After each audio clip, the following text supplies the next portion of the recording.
Hey there, I'm Celia, a French freelance illustrator and full-time designer. Welcome in this new video. Today we are painting together a snake on a double page in my sketchbook.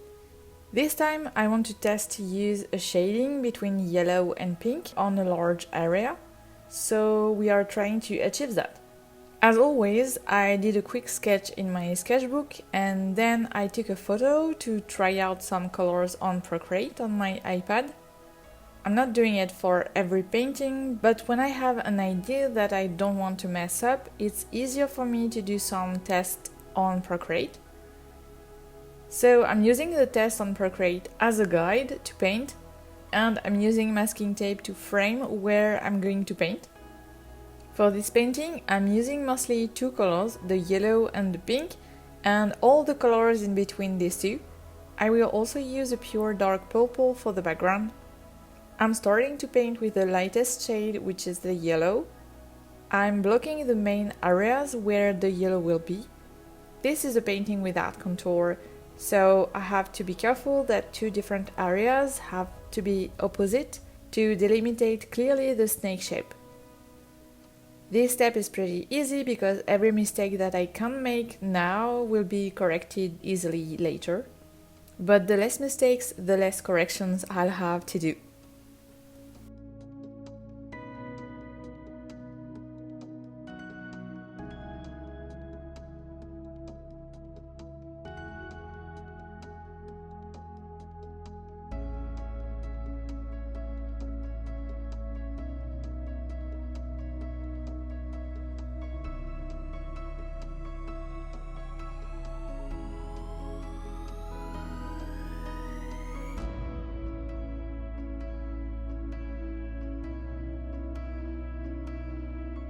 When I'm done with the yellow, I'm using the pink to block the opposite areas.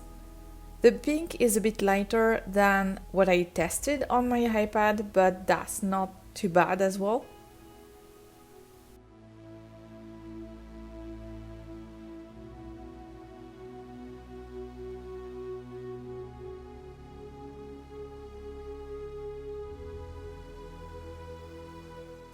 Then when I'm done with the pink, I'm moving on to mix a bit of both to obtain an orange, and I apply the orange everywhere between the pink and the yellow. This step looks very patchy because there is no shading at all, but we have to trust the process.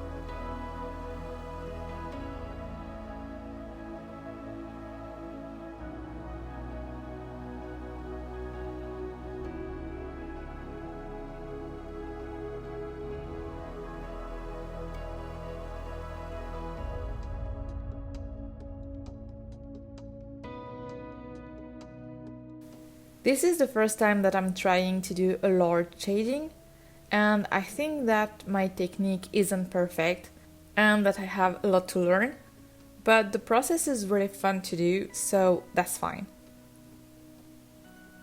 For the shading, I'm missing a bit of the opposite color with the main color, and I'm doing the process the number of times necessary to reach a gradient between the two colors. It's still a bit patchy because I'm not using the transparency of the gouache, but I like the brush strokes kind of result. I saw other artists dilute the gouache with a lot of water to play with the transparency of the paint. I didn't try it yet, but I would like to next time. When I'm happy with my shading, I'm starting to paint the dark purple background. I'm starting by delimiting the sides, and then I paint everywhere it's needed. This step is a bit stressful because I'm using the darkest shade of my painting, and the lines have to be crispy and clean. But so far I'm not doing too much mistakes, and I also love to do this step because the dark color is making all the other ones pop. This dark purple isn't really opaque, so I have to put 2 layers, but once it's finished, the result is really clean.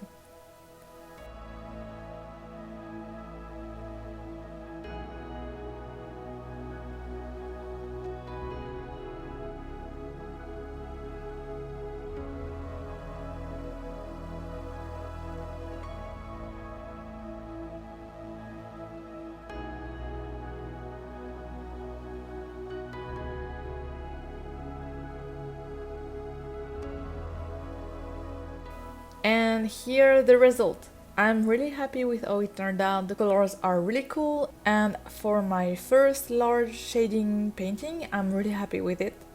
And I would love to try it more. And that's it for today. Thank you so much for watching, and I'll see you soon. Bye!